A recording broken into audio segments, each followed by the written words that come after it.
Assalamualaikum warahmatullahi wabarakatuh. Halo semuanya.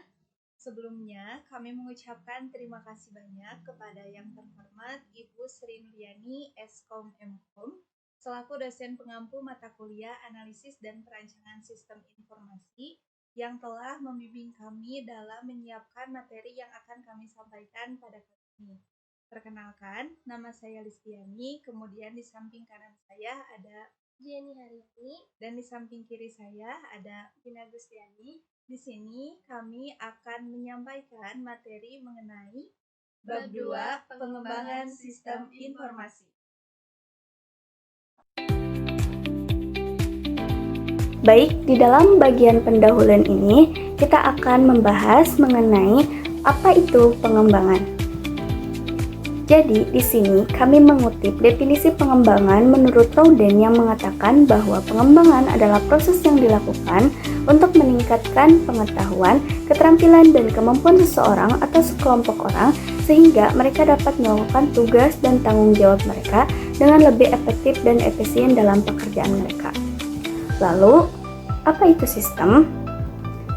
Sistem secara sederhana dapat didefinisikan sebagai himpunan dari sekelompok elemen-elemen yang mempunyai keterkaitan dan keterhubungan satu sama lainnya, dan kesemuanya itu membentuk satu kesatuan yang utuh, yang dikutip oleh Raymond McLeod pada tahun 2001. Jadi, untuk secara sederhananya, jika kita telusuri, kata sistem itu berasal dari bahasa Inggris, yaitu system. Dan jika kita lihat, semua kamus Inggris Indonesia itu menerjemahkan kata sistem itu sebagai susunan. Jadi, secara lebih singkatnya, sistem itu adalah susunan. Misalnya ada istilah sistem syaraf. Nah, berarti kata lainnya itu adalah susunan syaraf. Lalu, apa itu informasi?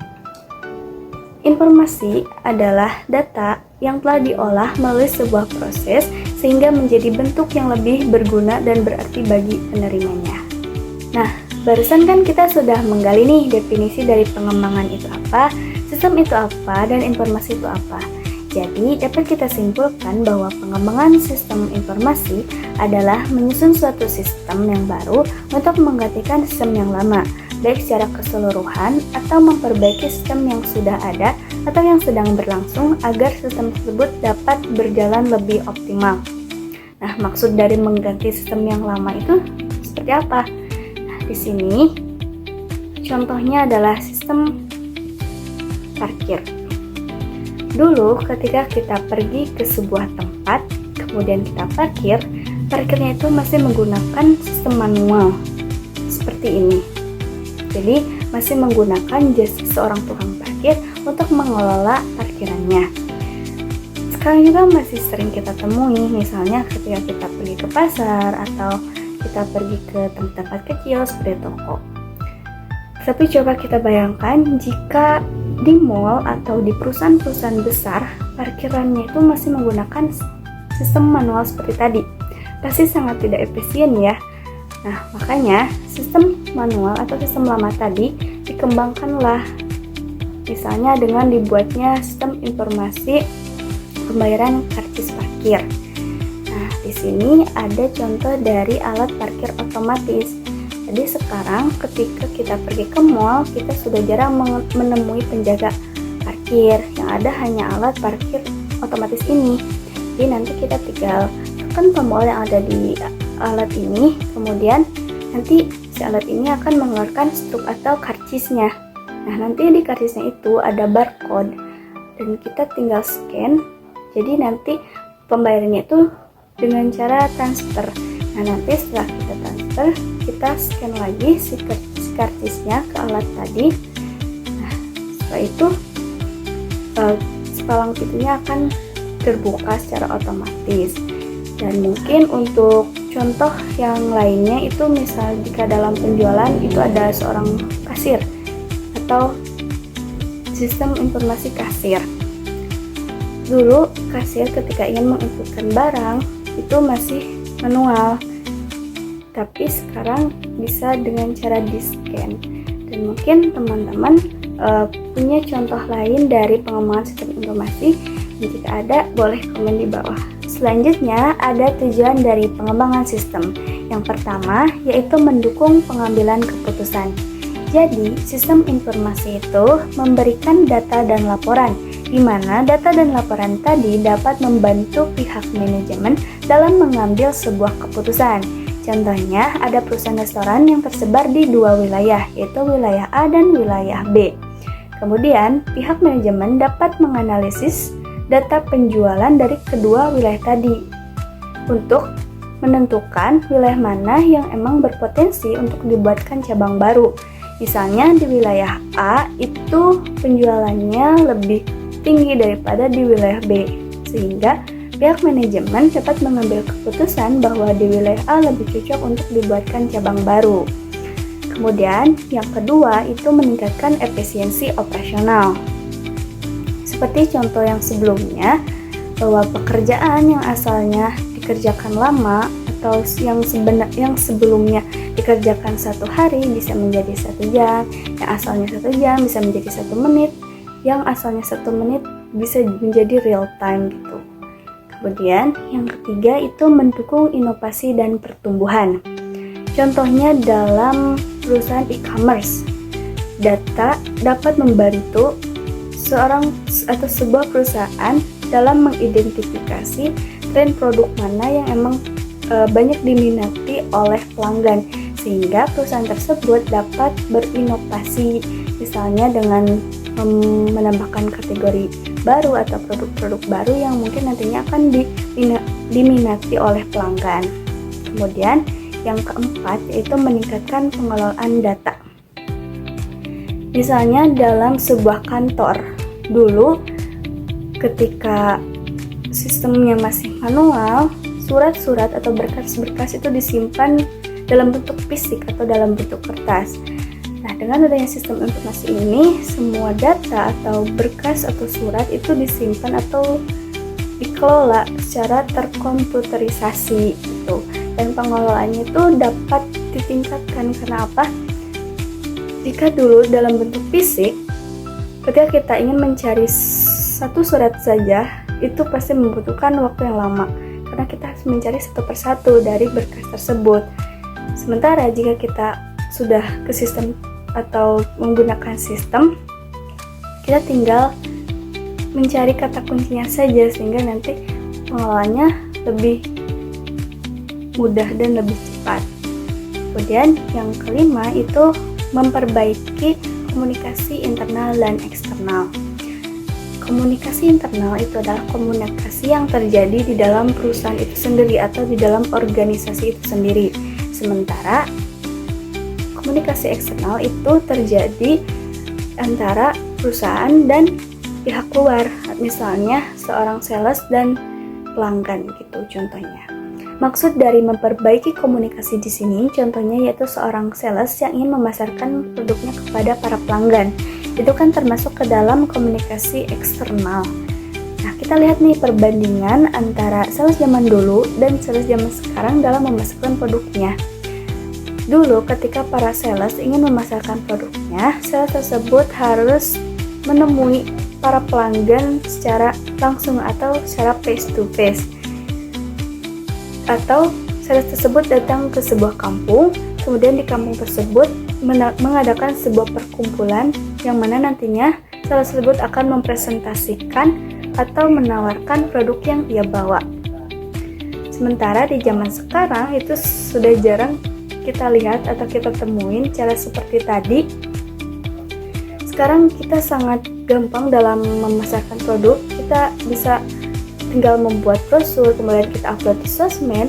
Semua orang bisa langsung melihat apa atau produk apa yang kita pasarkan untuk kita jual gitu. Misalnya sekarang itu ada live TikTok atau penjualan online gitu. Dan data atau informasi yang disebar itu jauh lebih cepat dibandingkan dengan zaman dulu. Jika zaman dulu yang informasi yang disebar itu hanya sebatas yang mengikuti perkumpulan itu saja. Sementara di zaman sekarang ketika kita mengupload sebuah produk di sosial media, jangankan 1 atau 2 orang atau puluhan orang, bahkan satu Indonesia juga udah bisa melihat produk yang kita bawa atau kita pasarkan. Itu mungkin itu maksud dari memperbaiki komunikasinya. Selanjutnya ada jenis-jenis sistem informasi. Yang pertama ada TPS atau Transaction Processing System atau sistem pengelolaan transaksi, di mana di dalamnya berisi data CRUD atau Crypted Update and Delete, yang mana tugasnya untuk mengentry data ke dalam database secara berulang-ulang dan digunakan oleh staf pada level EDP atau Electronic Data Processing. Contohnya jika dalam penjualan itu adalah seorang kasir yang mengentry data ke dalam database. Kemudian yang kedua itu ada MIS atau Management Information System atau Sistem Informasi Manajemen, di mana di dalam MIS ini sistemnya sudah berupa laporan atau rekapitulasi data yang mana digunakan oleh staf pada level manajemen. Contohnya yaitu laporan penjualan. Kemudian yang ketiga itu ada DSS atau Decision Support System atau sistem pendukung keputusan, di mana DSS ini membantu sebuah perusahaan atau organisasi dalam mengambil keputusan. Ya, biasanya digunakan oleh staf pada level manajemen menengah. Kemudian yang keempat itu ada EIS atau Executive Information System atau Sistem Informasi Eksekutif, di mana di dalam EIS ini sudah bisa menjadi acuan dalam pengambilan keputusan. Jika di dalam DSS tadi itu hanya membantu dalam pengambilan keputusan, sementara di EIS ini sudah bisa dijadikan acuan gitu dalam mengambil sebuah keputusannya. Nah, biasanya digunakan pada level eksekutif seperti direktur utama. Contohnya analisis pasar, analisis pesaing, dan lain-lain. Jadi fiturnya itu lebih canggih karena di dalamnya itu bukan cuma laporan-laporan, tetapi juga memberikan rekomendasi-rekomendasi mengenai berbagai hal. Yang kelima ada ERP atau Enterprise Research Planning atau perencanaan sumber daya perusahaan. Nah, ERP ini adalah jenis sistem informasi yang mengintegrasikan semua jenis fungsi ke dalam satu sistem. Misalnya ada fungsi finance, ada fungsi sales, nah itu semua disimpan dan dikumpulkan ke dalam satu database. Lalu yang keenam itu ada SCM atau Supply Chain Management atau manajemen rantai pasokan. Nah, SCM ini membantu dalam mengelola produk dan jasa mulai dari bahan baku yang disuplai ke manufacturing atau pabrik yang memproduksinya, kemudian didistribusikan melalui retail hingga sampai ke tangan customer. Lalu yang ketujuh ada OIS atau Office Automation System atau sistem otomasi kantor. Nah, OIS ini membantu dalam mengelola tugas-tugas pengotomatisasian yang ada di kantor, seperti administrasi. Contohnya itu adalah Microsoft Office Suite, seperti Microsoft Word atau Microsoft Excel, dan PowerPoint, dan lain-lain. Lalu yang ke-8 itu ada Knowledge Work System atau sistem kerja pengetahuan, di mana membantu para pekerja profesional dalam mengembangkan pengetahuan yang ada. Biasanya digunakan oleh para ahli seperti insinyur, dokter, ilmuwan dalam mengembangkan tugas-tugas berbasis pengetahuan. Selanjutnya ada SDLC atau System Development Life Cycle, disebut juga dengan siklus hidup pengembangan sistem. Nah, tentunya dalam mengembangkan sebuah sistem, kita akan melalui tahap demi tahap. Mulai dari yang pertama itu adalah perencanaan sistem. Nah, dalam tahap ini kita mulai menentukan ingin membuat sistem apa, sistem seperti apa, dan bagaimana pandangan pengguna terhadap sistem nantinya. Kemudian yang kedua itu ada analisis kebutuhan.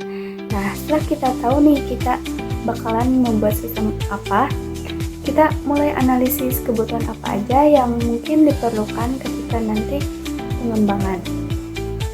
Kemudian yang ketiga itu ada perancangan sistem secara konseptual.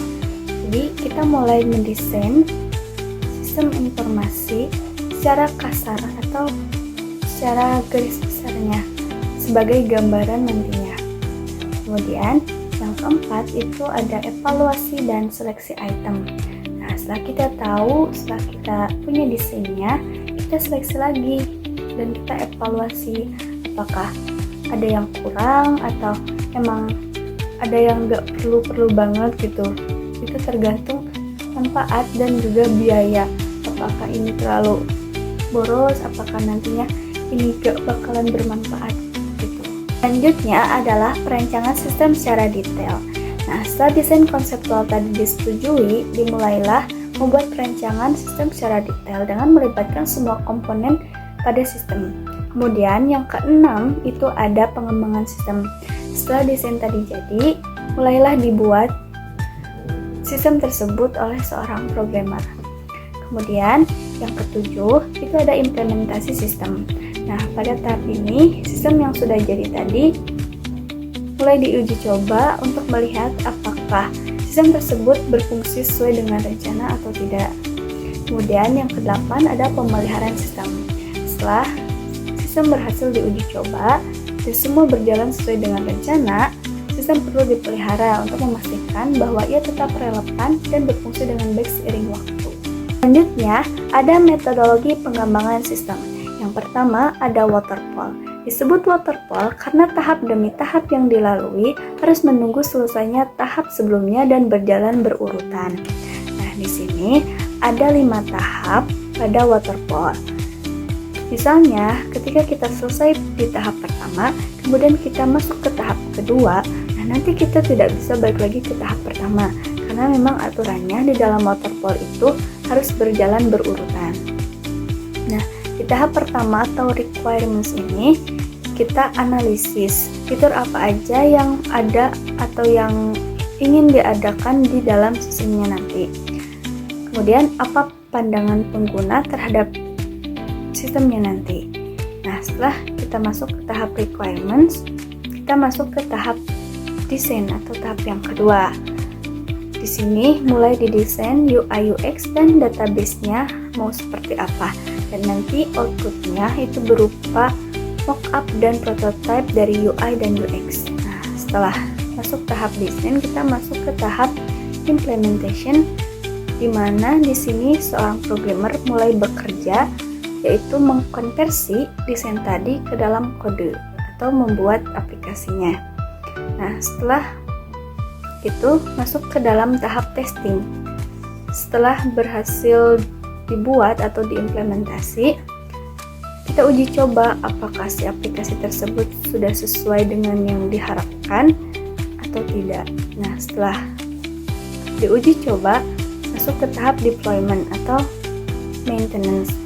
Nah, setelah aplikasi berhasil di testing dan sesuai dengan harapan, maka perlu dipelihara dan diimprove. Kemudian yang kedua ada agile. Nah, metode agile ini adalah pendekatan dalam manajemen proyek yang menekankan fleksibilitas, kolaborasi, dan pengiriman hasil yang cepat. Nah, di sini ada 6 tahap. Yang pertama itu sama requirements, jadi ini adalah kolaborasi atau kerjasama antara pengguna dan pengembang mengenai menganalisis kebutuhan apa aja yang dibutuhkan selama pengembangan. Kemudian yang kedua ada desain, dibuatlah gambaran mengenai sistem atau aplikasi yang akan dibuat. Nah, setelah tahap desain kita masuk ke tahap development atau pengembangan. Di sini, seorang programmer mengkonversi desain ke dalam kode atau membuat aplikasi. Kemudian yang keempat, testing. Setelah aplikasi berhasil dibuat, maka diuji coba untuk memastikan tidak ada bug atau kesalahan yang terjadi.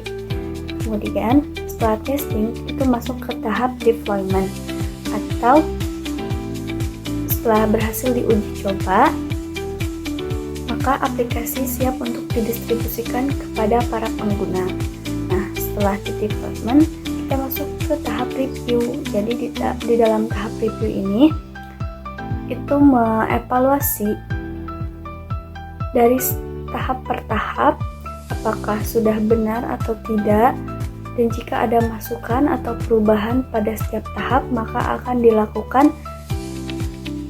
revisi sebelum masuk ke dalam tahap selanjutnya. Yang ketiga ada prototyping. Nah, prototyping merupakan salah satu metode pengembangan perangkat lunak yang menggunakan pendekatan untuk membuat rancangan dengan cepat dan bertahap sehingga dapat segera dievaluasi oleh calon pengguna atau klien. Nah, di sini ada 3 tahap. Pertama ada listen to customer.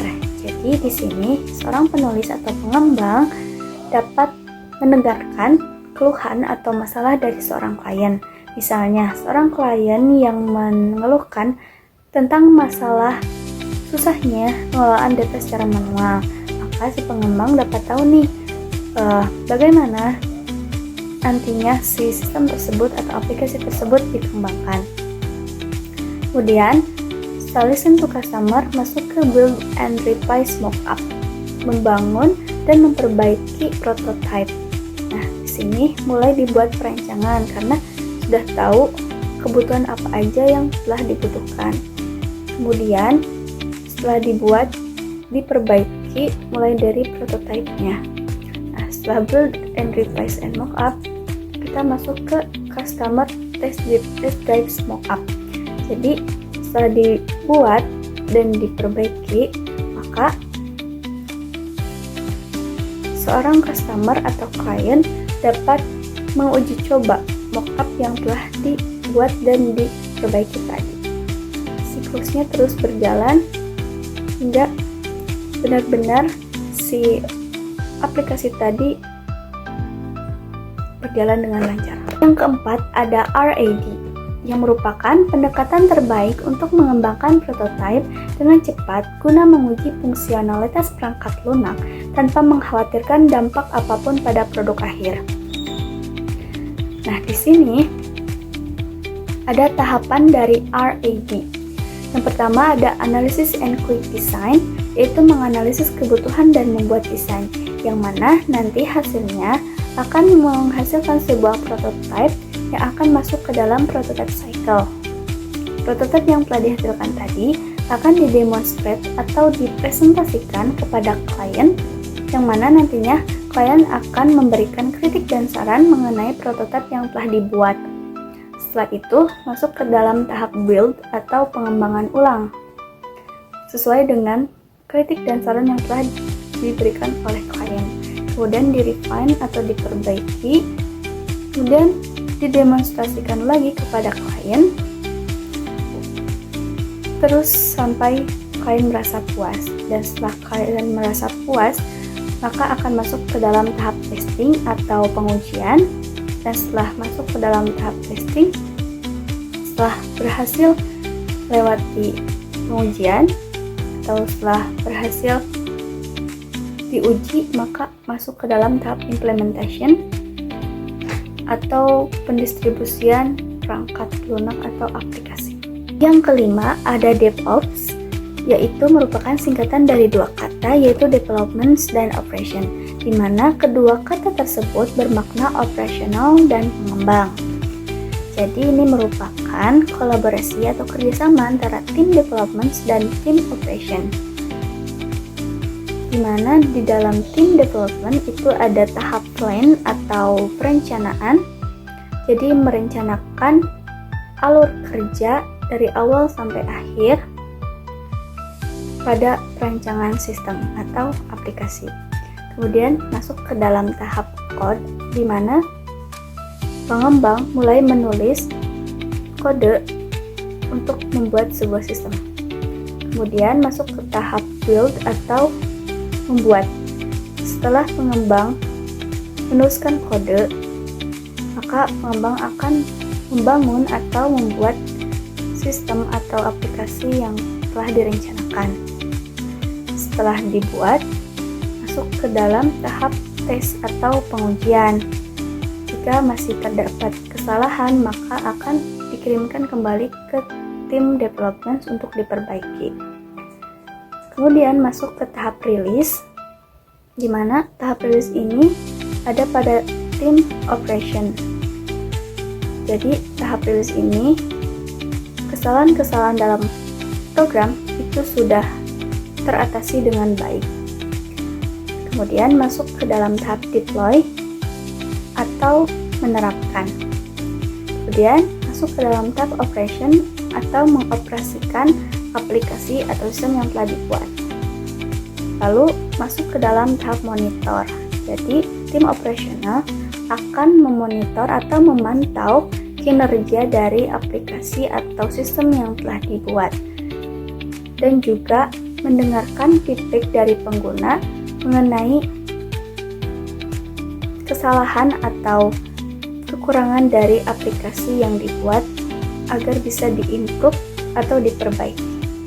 Baik, di sini saya akan melanjutkan materi presentasi dari kelompok kami. Langsung saja, materi yang saya akan sampaikan di sini adalah analisis kebutuhan sistem. Sebelumnya, apa itu analisis kebutuhan sistem? Jadi, analisis kebutuhan sistem adalah suatu proses untuk mendapatkan informasi tentang sistem atau perangkat lunak seperti apa yang dibutuhkan oleh pengguna. Sebelumnya, kita perlu tahu mengapa analisis kebutuhan sistem ini terjadi, yaitu yang pertama adanya problem solving. Apa itu problem solving? Yaitu sistem lama yang tidak berfungsi sesuai dengan kebutuhan. Jadi karena tidak sesuai dengan kebutuhan, untuk itu analisis diperlukan untuk memperbaiki sistem sehingga dapat berfungsi sesuai dengan kebutuhan. Lalu yang kedua, ada kebutuhan baru.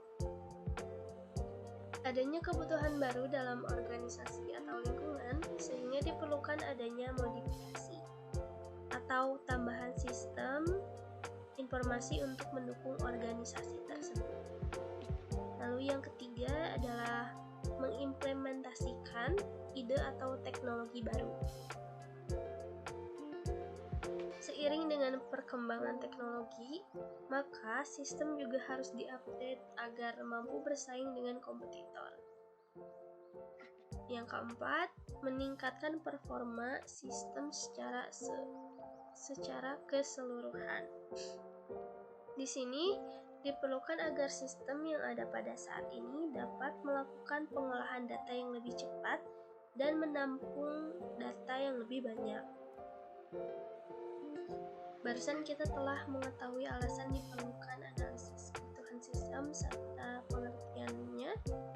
Yang selanjutnya yaitu kita mempelajari tahapan melakukan analisis kebutuhan sistem.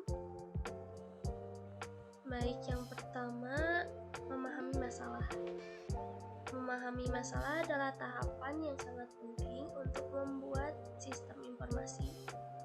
Jadi kita perlu tahu terlebih dahulu masalah apa yang melatar belakangi perlunya pembuatan sistem tersebut. Kalau kita tidak memahami masalahnya, ya ngapain kita harus membuat sistemnya kan? Lalu kita juga harus memahami siapa saja yang akan menggunakan perangkat tersebut, kemudian di mana perangkat tersebut digunakan. Jadi ya semuanya kita harus memahami. Lalu yang kedua, mengidentifikasi kebutuhan pemakai. Tahapan ini juga penting, di mana kita perlu tahu apa yang dibutuhkan oleh user terhadap sistem yang akan dibuat. Misalnya, data apa saja yang akan diproses nanti, terus fungsi apa saja yang diinginkan oleh pengguna, lalu harapan si pengguna ke sistem itu bisa melakukan apa saja, termasuk juga tampilan seperti apa yang diinginkan oleh user. Tahapan yang ketiga, mengidentifikasi kebutuhan perangkat lunak. Jadi di tahapan kedua yaitu mengidentifikasi kebutuhan pemakai. Kalau di tahapan yang ketiga, mengidentifikasi kebutuhan perangkat lunaknya. Setelah tahu kebutuhan user, maka langkah ketiga ini kita mengidentifikasikan kebutuhan perangkat lunak apa saja. Jadi kebutuhan perangkat lunak itu dibagi menjadi 3, yaitu yang pertama kebutuhan fungsional. Itu terkait fungsi apa saja yang harus mampu dikerjakan oleh perangkat lunak tersebut. Lalu yang kedua, kebutuhan antarmuka itu menyangkut bagaimana sistem itu nanti berinteraksi dengan penggunanya, seperti interface-nya atau tampilannya mau seperti apa. Lalu yang ketiga, kebutuhan performa, yaitu terkait unjuk rasa yang harus dimiliki seperti kecepatan, ketepatan, dan lain-lain. Nah, setelah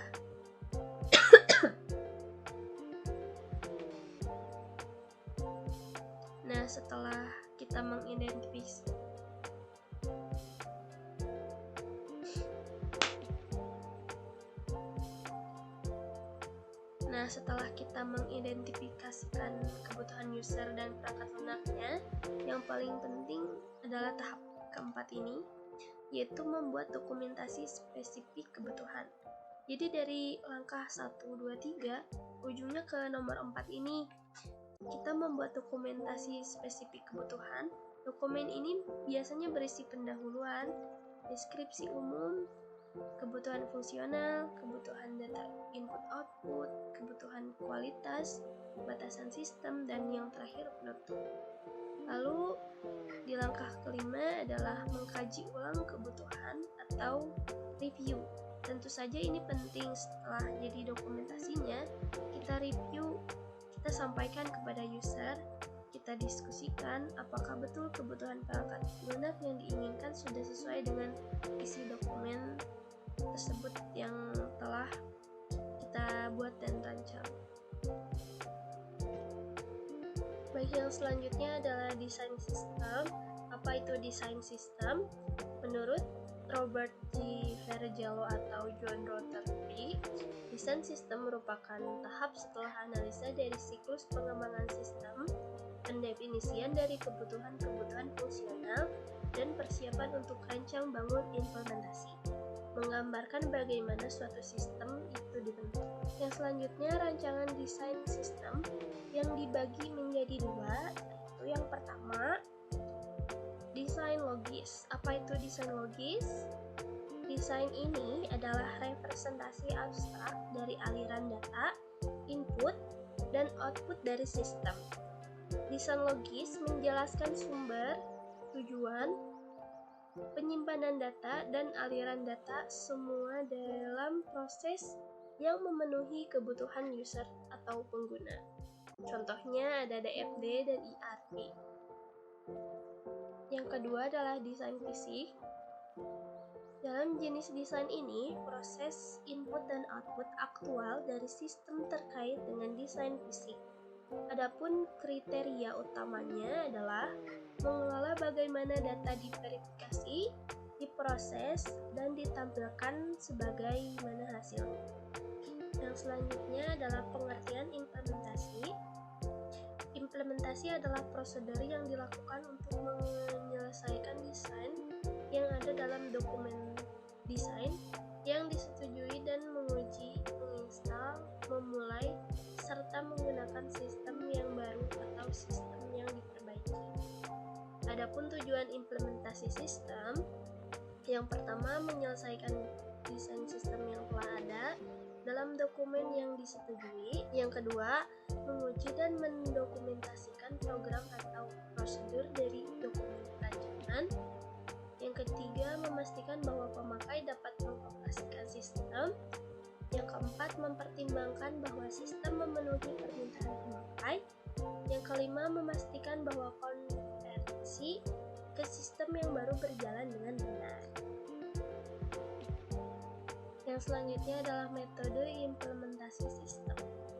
Metode implementasi sistem ini adalah serangkaian strategi atau pendekatan yang digunakan untuk memperkenalkan sistem baru ke dalam lingkungan kerja dan mengintegrasikannya dengan sistem yang sudah ada.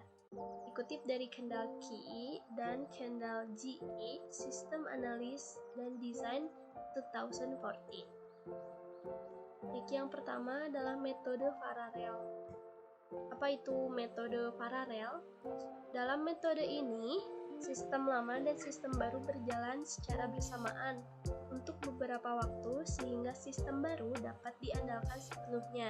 Setelah semua fungsionalitas sistem baru terbukti stabil, baru sistem lama dihentikan. Contohnya, suatu bank besar sedang beralih dari sistem lama ke sistem baru untuk manajemen transaksi dan pencatatan data nasabah.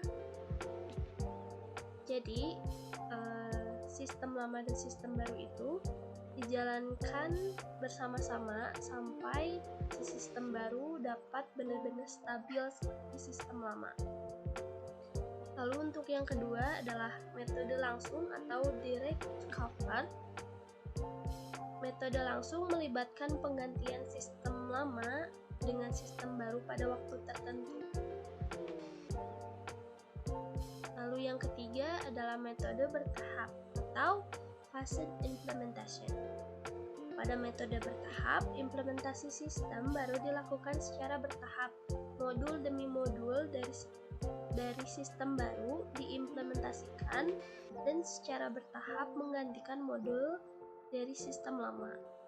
Yang keempat adalah metode percontohan atau pilot implementation. Metode ini mengimplementasikan sistem baru pada satu bagian organisasi terlebih dahulu atau pilot site. Jika implementasi berhasil, sistem akan diterapkan di seluruh bagian. Lalu sebaliknya, jika implementasi itu ada kesalahan atau gagal, ya kita coba lagi untuk diperbaharui, lalu kembali lagi ke metode yang keempat ini. Baik, yang selanjutnya akan dijelaskan oleh Saudari Listiani. Baik, selanjutnya di sini saya akan membahas mengenai pengujian sistem. Apa itu pengujian sistem? Pengujian sistem adalah proses evaluasi terhadap suatu sistem perangkat lunak atau perangkat keras untuk memastikan bahwa sistem tersebut bekerja sesuai dengan spesifikasi yang telah ditetapkan. Tujuan utama dari pengujian sistem adalah menemukan bug atau kesalahan sebelum sistem diimplementasikan ke pengguna akhir. Untuk pengujian sistem sendiri dibagi menjadi dua. Yang pertama adalah pengujian fungsional dan yang kedua adalah pengujian non-fungsional. Apa itu pengujian fungsional? Menurut International Software Testing Qualification Board, pengujian fungsional merupakan pengujian yang memverifikasi bahwa fungsi yang diimplementasikan dalam sistem berfungsi seperti yang diharapkan berdasarkan spesifikasi yang ada. Ini mencakup pengujian small fitur dan fungsionalitas sistem. Contohnya seperti apa? Contohnya adalah pada saat login. Pada saat login, pengujian yang dilakukan bukan hanya menginputkan username dan juga password yang benar, tetapi pengujian dapat dilakukan dengan beberapa langkah. Misalnya yang pertama adalah menginputkan username yang benar dan juga password yang benar, maka diharapkan bahwa akan masuk ke halaman dashboard. Selanjutnya adalah username yang benar namun dengan password yang salah, maka diharapkan akan tampil notifikasi peringatan bahwa username atau password yang diinputkan itu salah. Kemudian yang ketiga adalah menginputkan username yang salah, kemudian password yang benar, maka diharapkan bahwa akan sama seperti sebelumnya, yaitu tampil notifikasi peringatan bahwa username atau password yang diinputkan itu salah. Selanjutnya adalah menginputkan username yang salah dan juga password yang salah, maka diharapkan akan tampil notifikasi peringatan bahwa username dan juga password yang diinputkan itu salah. Selanjutnya adalah pengujian non-fungsional. Apa itu pengujian non-fungsional? Di sini masih menurut International Software Testing Qualification Board bahwa pengujian non-fungsional merupakan pengujian yang mengukur kualitas dan karakteristik sistem di luar fungsinya. Mencakup aspek seperti kinerja, keamanan, dan keandalan. Di sini dapat digarisbawahi di luar fungsinya. Mencakup aspek seperti kinerja, keamanan, dan juga keandalan. Contohnya seperti apa? Contohnya adalah dengan melakukan peningkatan user yang mengakses sebuah sistem secara bertahap. Misalnya dari 5 user, kemudian 10 user, 50 user, dan lain sebagainya. Pada saat peningkatan tersebut dapat dilihat apakah loadingnya cepat seperti sebelumnya atau lebih lambat, di mana maksimal untuk loading sebuah sistem seperti website itu adalah 5 detik. Karena apabila lebih dari 5 detik akan meningkatkan resiko bounce rate atau kejenuhan pada pengguna sehingga pengguna tersebut akan meninggalkan sistem tersebut. Seperti itu.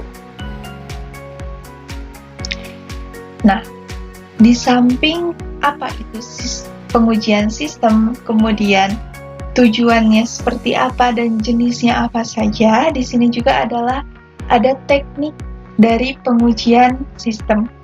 Apa itu teknik? Teknik itu adalah cara pengujian sistem. Cara pengujian sistem dibagi menjadi 2. Yang pertama adalah pengujian manual dan yang kedua adalah pengujian otomatis. Apa itu pengujian manual? Pengujian manual adalah proses pengujian perangkat lunak yang dilakukan secara langsung oleh penguji tanpa menggunakan alat otomatis. Contohnya adalah dengan yang pertama kita misalnya mengetikkan pengujian apa saja yang akan dilakukan dan harapannya seperti apa.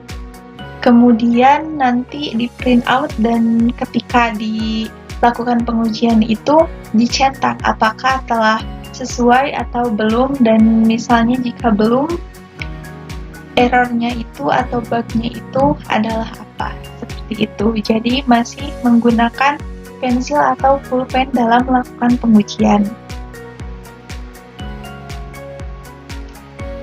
Nah, di sini Jorgensen menyatakan bahwa pengujian manual lebih cocok untuk situasi di mana pengujian otomatis tidak praktis atau terlalu mahal. Untuk kelebihannya sendiri adalah fleksibel dan dapat disesuaikan dengan perubahan cepat, kemudian efektif untuk pengujian eksplorasi dan usability. Kemudian selanjutnya adalah rentan terhadap kesalahan manusia untuk kekurangannya dan juga memakan waktu lebih lama untuk pengujian yang berulang. Selanjutnya masuk ke pengujian otomatis. Nah, di sini dalam Software Testing Techniques, Beazer menjelaskan bahwa pengujian otomatis sangat efektif untuk pengujian regresi, di mana perubahan kode sering terjadi pada pengujian harus dilakukan berulang kali. Untuk contohnya ini adalah misalnya adalah penggunaan script untuk melakukan pengujian pada sebuah website menggunakan Selenium. Jadi pengujiannya itu sudah menggunakan komputer sepenuhnya, menggunakan script, tidak menggunakan lagi kertas, pensil, pulpen seperti pengujian manual. Untuk kelebihan pengujian otomatis sendiri adalah efisiensi tinggi, terutama untuk pengujian berulang, kemudian mengurangi kemungkinan kesalahan manusia dan meningkatkan akurasi, di mana kekurangannya adalah memerlukan waktu dan sumber daya untuk mengatur dan memelihara skrip pengujian, dan kurang fleksibel dalam menangani perubahan yang cepat dalam aplikasi.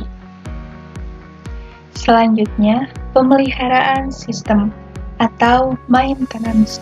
Apa itu pemeliharaan sistem? Pemeliharaan sistem adalah proses berkelanjutan yang dilakukan setelah sistem diimplementasikan, yang mencakup aktivitas perawatan, perbaikan kesalahan, dan peningkatan fungsionalitas sistem untuk memastikan kinerja sistem tetap optimal dan sesuai dengan kebutuhan bisnis yang dinamis. Ini menurut Somerville I dalam software engineering pada tahun 2011. Jadi tadi setelah diuji, sistem akan digunakan, dan setelah digunakan, sistem itu harus dilakukan pemeliharaan atau maintenance. Apa sajakah jenis pemeliharaan sistem? Yang pertama adalah pemeliharaan korektif atau perbaikan bug. Selanjutnya adalah pemeliharaan adaptif atau penyesuaian dengan perubahan bisnis atau teknologi. Kemudian ada pemeliharaan perfektif yaitu peningkatan fitur atau performa. Dan yang keempat ada pemeliharaan preventif atau pencegahan masalah.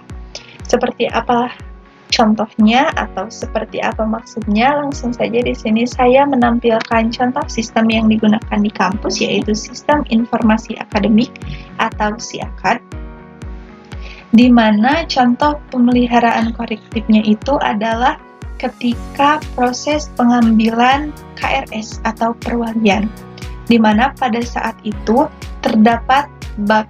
Di sana, developer melakukan perbaikan bug, yaitu pemeliharaan korektif tadi, tanpa harus menghentikan pengambilan KRS yang dilakukan oleh mahasiswa. Selanjutnya, untuk pemeliharaan adaptif, yaitu misalnya dengan perubahan kurikulum. Maka SIAKAD ini harus menyesuaikan dengan kurikulum yang dipakai di kampus yang menggunakan SIAKAD. Selanjutnya, pemeliharaan perspektif. Pemeliharaan perspektif ini adalah contohnya dengan meningkatkan pencarian untuk mencari data mahasiswa. Dan untuk pemeliharaan preventifnya atau pencegahan masalahnya adalah dengan melakukan backup presensi mahasiswa, data mahasiswa, dan lain sebagainya, baik itu harian maupun mingguan, seperti itu. Selanjutnya, masuk ke tantangan dalam pengembangan sistem informasi. Tentu saja akan ada tantangan dalam pengembangan sistem informasi ya. Apa itu tantangan? Tantangan dalam pengembangan sistem informasi itu merupakan berbagai kendala atau hambatan yang muncul selama proses perancangan, implementasi, dan pemeliharaan sistem informasi yang efektif dan efisien dalam memenuhi kebutuhan bisnis. Ini menurut Loudon K dan juga Loudon J dalam Management Information Systems Managing the Digital Person pada tahun 2021. Kemudian, di sini tantangan dalam pengembangan sistem informasi yang pertama adalah keterbatasan sumber daya. Seperti apa contohnya? Jadi misalnya ketika sebuah perusahaan atau instansi membeli sebuah sistem, namun mereka terkendala dalam biaya, maka sistem tersebut akan dibatasi. Misalnya tidak sepenuhnya dapat mengakses fitur yang ada dalam aplikasi tersebut. Jadi ada beberapa fitur yang dibatasi karena keterbatasan sumber daya, seperti itu. Kemudian selanjutnya adalah perubahan kebutuhan pengguna yang tadi seperti dibahas sebelumnya pada SIAKAD untuk perubahan kurikulum, seperti itu. Kemudian kompleksitas teknis ini misalnya adalah integrasi data dari sistem yang lama ke sistem yang baru. Kemudian selanjutnya adalah komunikasi tim dan manajemen proyek. Ini contohnya itu adalah kurangnya komunikasi tim pengembang atau developer dan juga manajemen proyek yang ada di sebuah perusahaan atau instansi yang tentu saja akan menjadi tantangan dalam pengembangan sistem informasi. Kemudian yang terakhir adalah keamanan dan juga privasi yang tentunya merupakan hal penting yang harus diperhatikan dalam pengembangan sistem informasi. Nah, selanjutnya di sini ada juga manajemen resiko. Apa itu manajemen resiko? Manajemen resiko adalah proses sistematis dalam mengelola ketidakpastian yang dapat mempengaruhi tujuan organisasi atau individu. Menurut ISO 31000, manajemen risiko bertujuan untuk memberikan perlindungan dan meningkatkan nilai bagi pemangku kepentingan dengan cara memastikan pengendalian terhadap risiko yang ada. Apa saja manajemen risiko itu? Yang pertama adalah identifikasi risiko. Identifikasi risiko itu mengidentifikasi potensi risiko yang mungkin terjadi, baik dari internal maupun eksternal. Kemudian yang kedua adalah analisis risiko, yaitu menilai seberapa besar kemungkinan dan dampak dari setiap risiko yang teridentifikasi. Selanjutnya adalah evaluasi risiko, Menentukan prioritas risiko berdasarkan tingkat dampak dan kemungkinan terjadinya. Selanjutnya, mitigasi atau pengendalian risiko, yaitu menentukan strategi untuk mengurangi dampak atau kemungkinan terjadinya risiko. Dan yang terakhir adalah pemantauan dan evaluasi, melakukan pemantauan dan evaluasi terhadap risiko yang telah diidentifikasi. Langsung saja di sini kita mengambil contoh, namun saya akan mengambil contoh manajemen risiko itu di luar sistem agar lebih memudahkan untuk menangkap pengertian manajemen risiko itu apa. Di sini saya akan melakukan manajemen risiko dalam sebuah usaha pembuatan cireng misalnya. Nah, bentuk identifikasi risikonya misalnya dari bahan baku utama seperti tepung kanji yang sulit didapat selama musim tertentu. Kemudian, analisis risikonya adalah kekurangan bahan baku dapat menyebabkan penurunan produksi hingga 50% misalnya, mengurangi pendapatan harian. Selanjutnya, evaluasi risikonya adalah risiko ini memiliki dampak tinggi terhadap keberlanjutan usaha, sehingga harus menjadi prioritas utama untuk diatasi. Untuk mitigasi atau pengendalian risiko adalah menjalin kerjasama dengan lebih banyak pemasok bahan baku untuk memastikan ketersediaan stok, dan pemantauan dan evaluasinya misalnya secara rutin mengevaluasi keandalan pemasok dan meninjau stok bahan baku setiap minggu. Misalnya seperti itu. Kemudian selain dari bahan baku adalah identifikasinya itu misalnya adanya keluhan pelanggan tentang kebersihan produk cireng, seperti cireng yang terkena debu atau kotoran saat penyimpanan. Analisis risikonya adalah keluhan pelanggan terkait kebersihan dapat menurunkan reputasi usaha dan mengurangi penjualan hingga 30% misalnya. Evaluasi risikonya, risiko ini berdampak signifikan pada kepercayaan pelanggan sehingga memerlukan tindakan segera. Mitigasi atau pengendalian risikonya, misalnya menggunakan wadah tertutup untuk penyimpanan cireng dan menerapkan standar kebersihan yang ketat bagi stok. Kemudian untuk pemantauan dan evaluasinya, melakukan inspeksi rutin terhadap area produksi dan penyimpanan untuk memastikan kebersihan tetap terjaga. Misalnya seperti itu. Sekian presentasi dari kelompok kami. Wassalamualaikum warahmatullahi wabarakatuh.